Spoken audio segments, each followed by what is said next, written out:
I would say I feel like country music it's been around as long as it has for a reason. It's a type of music that connects with people in all different walks of life.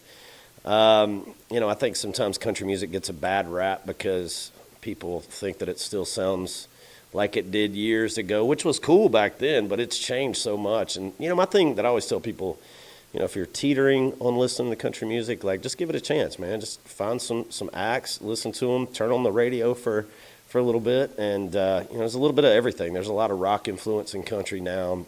Obviously, still country music at its core, but there's some rock element. There's even some hip hop element, different pop. It's really cool. And so I just tell people to before you judge it, just give it a chance.